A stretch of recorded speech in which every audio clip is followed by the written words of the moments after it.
Coaching classes के platform पर आप सभी का स्वागत है।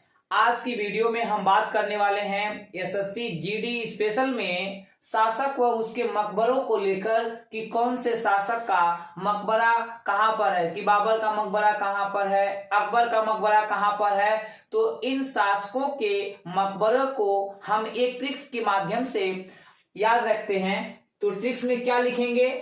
बका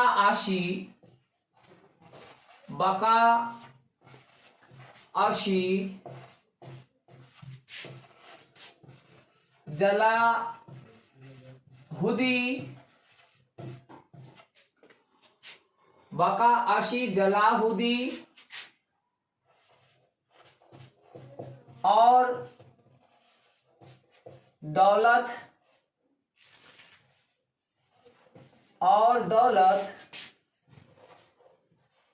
जहां की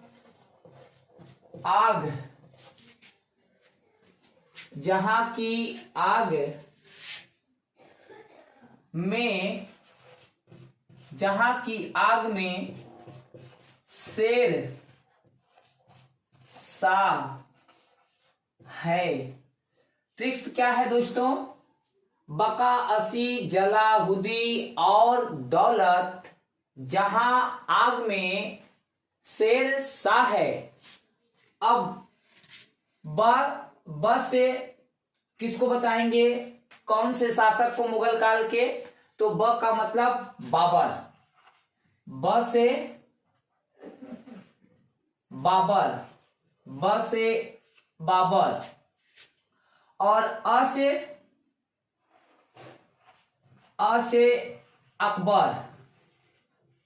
से अकबर, ज से जहांगीर,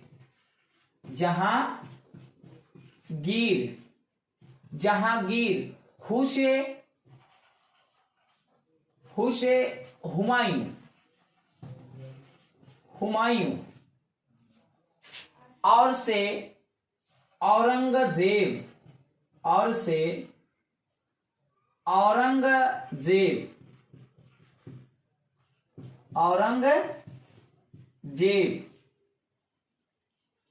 जहां से शाहजहां, जहां से क्या याद रखेंगे? शाहजहां,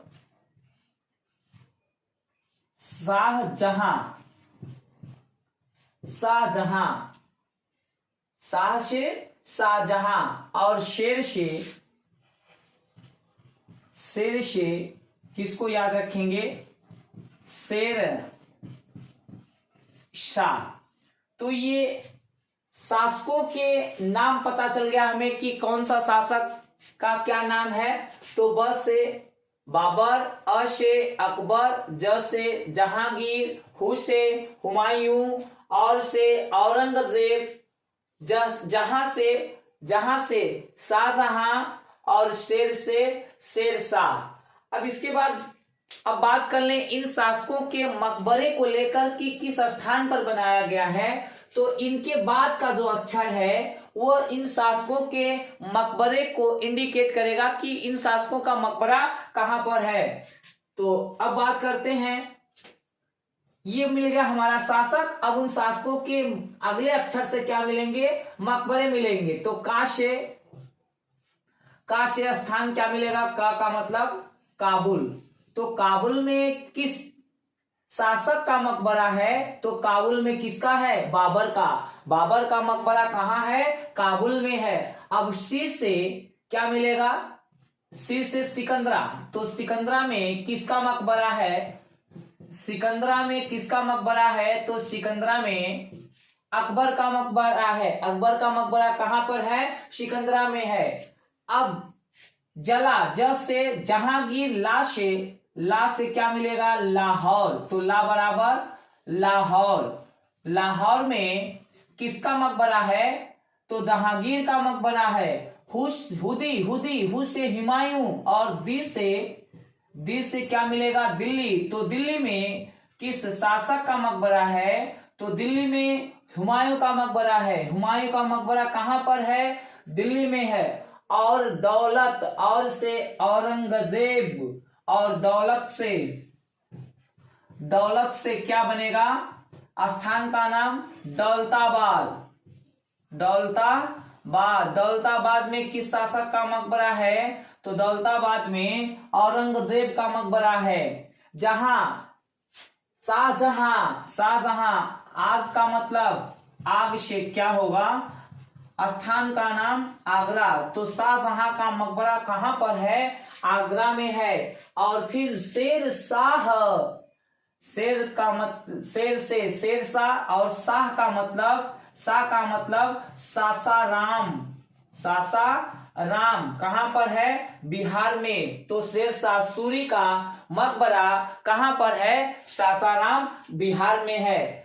और यहां पर बात कर ले इन शासकों में बहुत इंपॉर्टेंट प्रश्न को लेकर क्या प्रश्न बनता है कि किस शासक के शासनकाल को हिंदी साहित्य का स्वर्णकाल कहा जाता है? किस शासक के शासनकाल को हिंदी साहित्य का स्वर्णकाल कहा जाता है? तो अकबर के शासनकाल को हिंदी साहित्य का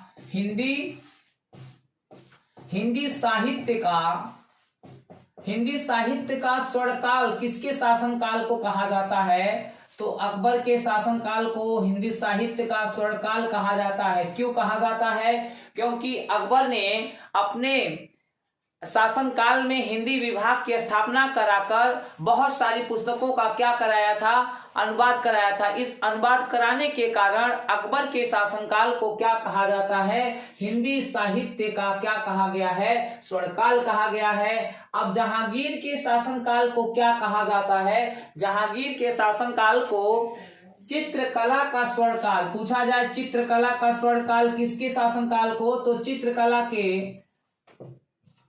चित्रकला का स्वर्णकाल जहांगीर के शासनकाल को कहा जाता है। जहांगीर के शासनकाल को इसलिए कहा जाता है क्योंकि जहांगीर मुगल काल का एक ऐसा शासक था जिसने अपने शासनकाल में चित्र में बहुत ही निपुणता प्राप्त किया था। यहां तक कि चित्रकारिता में वह निपुण था कि अगर किसी भी चित्रकार के द्वारा किसी भी चित्रकला में भवें किसी ने बनाई हो, आंख किसी ने बनाई हो, चेहरा किसी ने बनाया हो, तो उस चित्र के डिजाइन को देखकर या उसकी भवों को देखकर, उसकी आंख को देखकर ये बता सकता था जहांगीर कि इस चित्र का चित्रकारिता किसने किया है। तो जहांगीर के शासनकाल को चित्रकला का स्वर्णकाल कहा जाता है। और पूछा एक क्वेश्चन और जाता है कि किसके शासनकाल को स्थापत्य कला का स्वर्णकाल कहा जाता है? स्थापत्य कला का मतलब होता है